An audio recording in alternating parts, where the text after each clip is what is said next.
Broadcasting from the business capital of the world, this is the Podcast Business News Network. Braces, things like Invisalign, clear aligners, so popular now of all ages. It used to be just younger. Now it's adults wanting to have straight teeth. Who should be the one to do that? Should be an orthodontist. We're going to talk about why that should be and what the expectations are.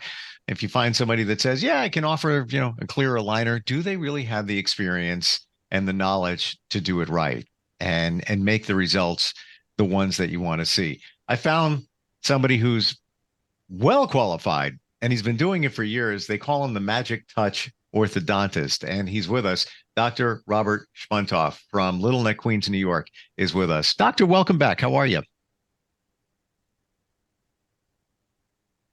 Good. How are you today? Very well, very well. So let's look at that. When it comes to the difference between a dentist that is maybe offering Invisalign or braces or an orthodontist, what are the qualifications of both, and what do you need really truly to be an orthodontist? Well, orthodontist is specializing so that let's start with this. You finish dental school and you get your license, and your license includes any aspect of dentistry that you want to perform. However, let's say you do a root canal and it doesn't succeed, and there's a reason, you are held to the standards of a specialist. So you want to do periodontal treatment, you're held to the standards of a specialist. Specialists have additional training. So as an orthodontist, if I went back to school now, I would have 3 years of additional training above and beyond the license. And we learn a lot more and we incorporate a lot more information when we treat a patient. What are some of the specific things that is part of the training for an orthodontist as opposed to, I don't want to say just a dentist, but the difference between the two? What are some of the things that you need to learn? Well, you have to, if it's an adolescent or somebody even younger than that, you have to know growth and development. You have to be able to analyze the cephalometric X-ray, and you have to understand what will work and what won't work. So, as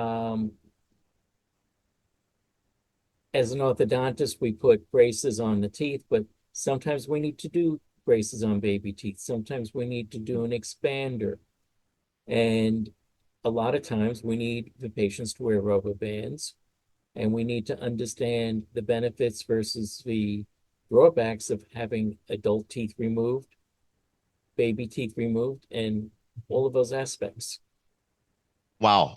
Didn't even think about that. Even having teeth removed, I would assume that's to make space for the other teeth. That is correct. Wow. Okay. Uh, is there a difference between the schooling or the what needs to be learned between braces and aligners, or is it pretty similar? Well, the goal, and I'm being simplistic here, the goal is straight teeth. Well, braces work differently because you're moving the teeth with wires and you have to place the brackets in specific positions. And you're allowing the wires to guide the teeth. With the aligners, the position of the teeth are computer generated most of the time. And now you're confirming as the doctor providing the aligners that the aligners are moving the teeth in the direction and manner you want them to. So there are a lot of overlaps. And at the same time, the mechanisms are very, very different. Aligners come in and out of the mouth. Braces are there no matter what, unless you have a way of taking them off yourself. Are there some dentists that can offer the aligners, but don't need to have the certification as an orthodontist? Yes, all of the companies will provide the aligners to any dentist that wants to order them, provided that they meet the company's requirement for being able to do the procedure. So Invisalign will require a certain introductory course, and there are many other brands out there that will do similar situations. Have you been in a situation before where somebody who really wasn't qualified placed braces or aligners and it either went in a non-positive way or it just didn't make a difference? Well, I've seen everything from people who are not orthodontists providing the service adequately because the case is not extremely difficult. And I've seen cases from certified orthodontists that have been mishandled. So we're all human, but you see it more from the general dentist not providing the service to the level that I would like to see than you do from the orthodontist. Understood. Let's talk about the expectations that somebody has when they have orthodontic work done, and we'll center on braces and aligners. In my understanding, you can't just have them done, especially the aligners. There is you have to do your part basically to make sure that it's in your mouth and done right. Tell us about that. Well, the famous line is you can lead a horse to water, but you can't make it drink. And I can put braces or aligners on your teeth, but if you don't wear them, or you don't wear the rubber bands, or you don't keep your teeth clean, things are not going to work the way they should. Tell us about the, if you will, maintenance with aligners. Let's center on that for just a moment. You know, having kids that had them, uh, and one daughter that didn't keep it in the entire time, and now we have to go back because your teeth shift. Is there any other things that we need to know? Well, first of all, the hygiene is very important. One of the selling points of invisible aligners is the fact that you can take them out of the mouth and clean your teeth properly. Uh, a lot of patients think they can eat with them, which is not correct because you will distort the plastic, and now the plastic's going to move the teeth in a way that was not planned for. They don't take it out and they jam food underneath, and then they're not cleaning their teeth properly and they're getting decay under them. So the aligners have their limitations because the patient has to follow the instructions. And with orthodontists, you can be wearing rubber bands on aligners the same way you would be if you had braces in your mouth. So again, you need to wear your rubber bands. Gotcha. Let's look at braces. Eating. Now we're talking about eating with the aligners. How about eating with braces? You have no choice. You have to have a new diet because you can't eat hard, crunchy things. You may break the brackets off of the teeth.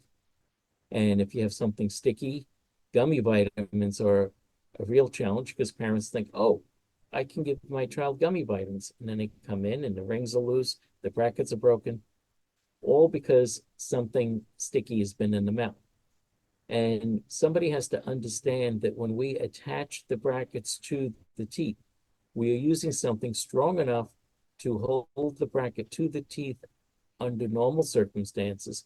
But in the event of abuse, we don't want the bracket holding the teeth so hard that you chip the teeth when the bracket breaks off. So Hmm. it's sort of a safety mechanism. Let's talk about, and I've considered this, and they've been around for decades.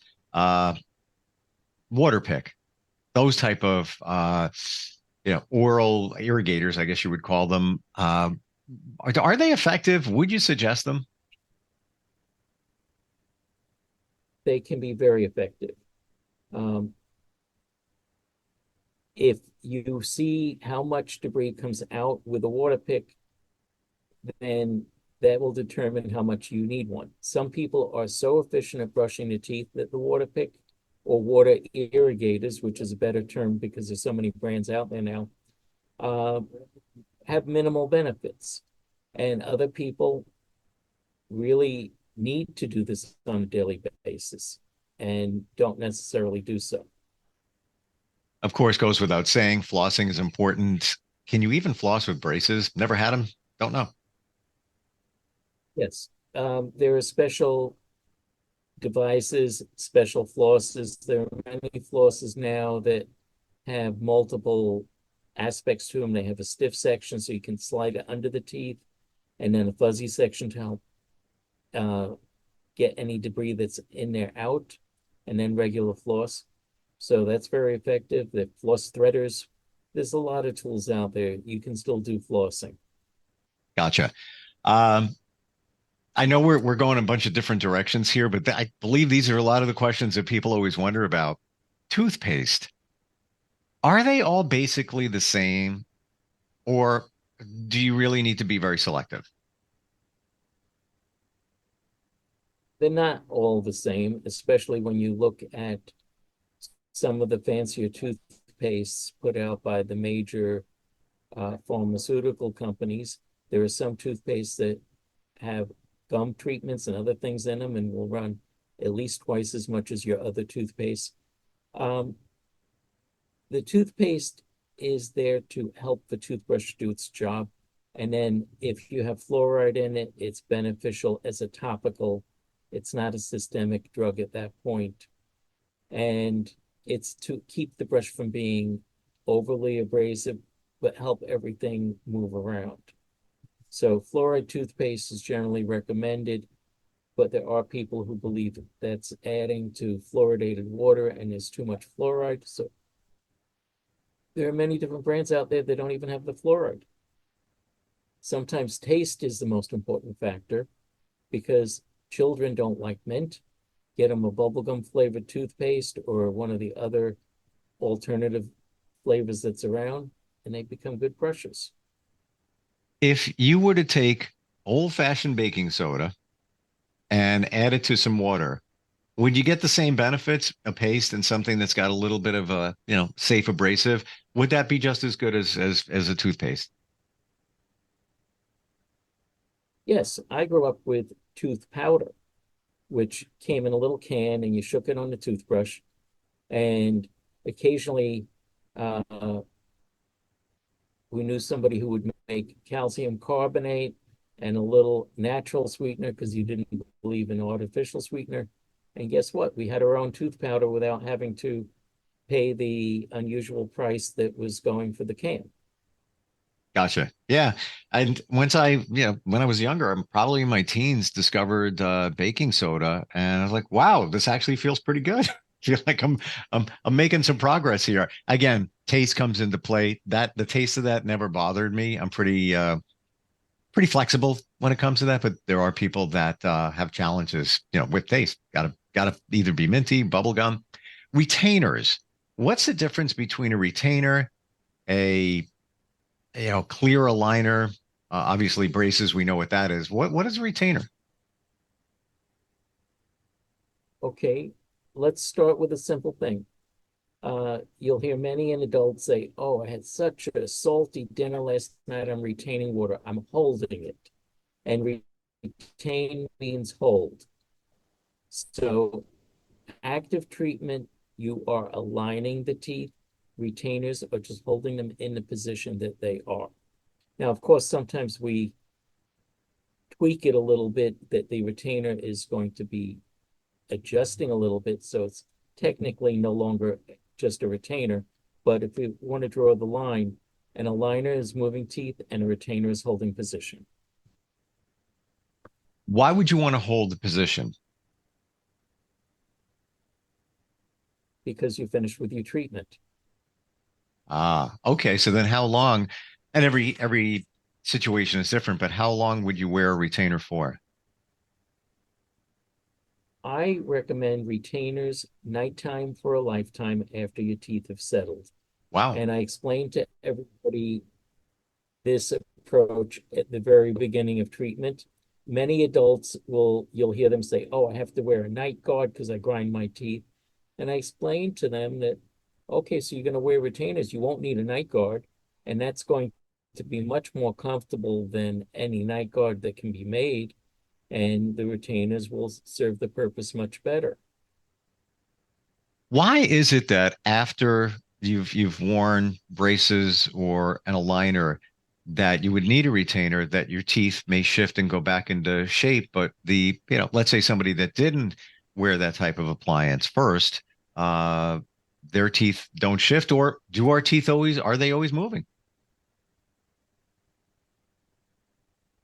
Your teeth are always moving. Bone is is a living tissue, Hmm. and it's always remodeling. And between biting forces, um, tongue pressure, and other muscular functions, your teeth can move. So unless you have an implant, implants don't move. So that's one of the reasons a teenager can't get implants until they're done growing, because otherwise your teeth will move like you have braces on, but the implant covered tooth won't. Um, so retainers help to minimize shifting and settling of teeth. So based on all that, Some patients don't wear their retainers and everything holds. I'm sorry? yeah, I was just going to mention that it's almost seems amazing that um, our teeth, you don't see them, much more movement. If you say they're always moving, uh, would you say that if somebody had braces or had a clear aligner, um, that it's really about the investment and we want to keep the teeth in the same position, and that's the main reason why? Or are they more prone to be moving because they were shifted with those appliances?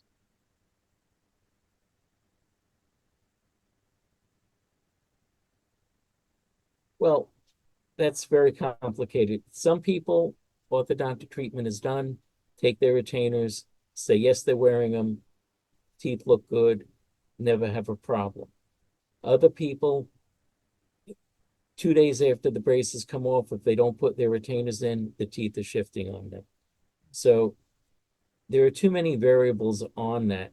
But yes, I agree with you. You've made an investment in your teeth, you've made an investment in the bite and the appearance, and why take the chance? For you, Dr. Spuntoff, at what point in your dentistry career did you decide that you were going to go down the orthodontic road?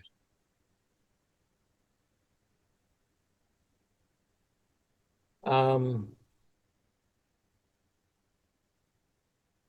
about 2 or 3 years into my profession, where I was treating uh, patients of an orthodontist for general dentistry and TMJ problems.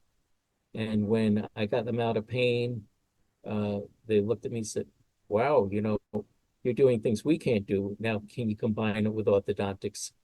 And convinced me to go back to school. And it became a very powerful tool. Gotcha. Uh, I find it interesting the career paths that we take and what we feel that we gravitate to. Um, what was it? What did it for you? Where you looked at it and said, you know what, orthodontics is what I want to be a part of. And I'm not minimizing dentistry in general here at all. But was it the seeing the results, the smile, the changes that you make in people?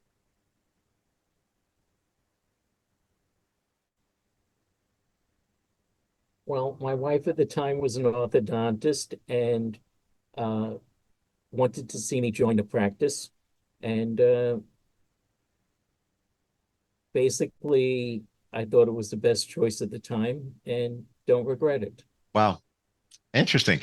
Final questions here. If you have let's say you've had veneers done, um, or let's say you had an implant, and later in life you decide, my teeth aren't as straight as I always wanted them to be. Can you also do aligners or braces at that point?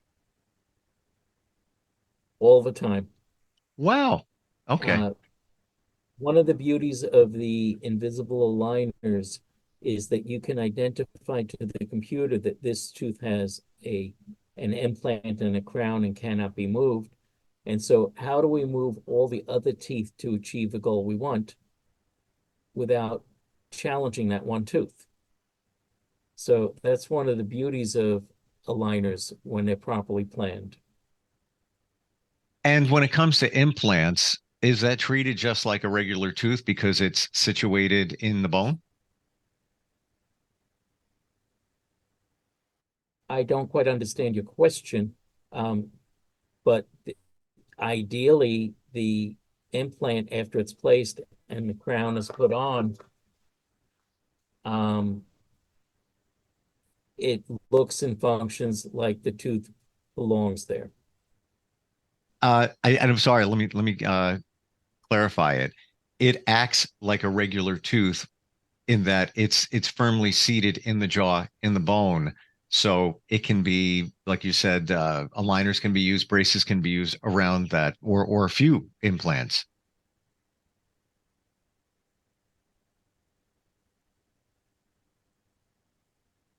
Yeah, I have patients with multiple implants Wow. and fixed bridges, uh, which are equally unmovable, and we work around it. Amazing. All these things, you don't find this stuff online. All the things that we wonder about. Learned a lot in terms of all of this today. How do we connect with you, doctor? I know that you're in Little Neck, Queens, New York metro area. You are available. How do we make an appointment? How do we schedule things? Appointments are ideally with the phone. We have a 24-hour day answering service, so it's 718-229-5924. And if you go to the website, www.magictouchorthodontist.com, you can actually find a tab and request an appointment through that. Wow. Appreciate all the insight, all your expertise, and you for being here today, Dr. Shpuntoff. Really appreciate it, and looking forward next time we get together. Same here. Thank you. And once again, magictouchorthodontist.com is the website. We'll be right back. Are you looking for even more of the podcasts and hosts that you love? The Podcast Business News Network is proud to announce that you now have even more ways to listen live. Check out the MyTuner Radio, online radio box, and Simple Radio apps on iOS and Android, or find us online. Search for Business News Network on mytuner-radio.com, or search Podcast Business News Network on streama.com and onlineradiobox.com/US. Take your podcast on the go and don't miss a minute of the action.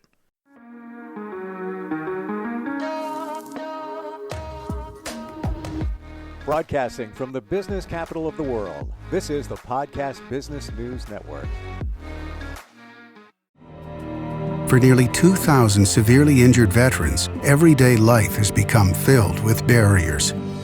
Day-to-day simple tasks can become pretty daunting. I have to carry my chair up 2 flights of steps or have somebody do it for me. What scares me the most is just the falling. When I'm struggling with my house, I think, to have that one great barrier just knocked down, it's crucial. Home for Our Troops is a wonderful nonprofit that builds a mortgage-free, fully adaptive, handicap-accessible house. And there's no catch. It'll be our very first home that we've ever owned. This is a game changer. This is where your life begins again.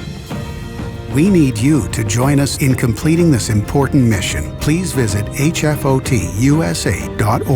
and help build homes and rebuild lives. Because of you, everything's going to be okay.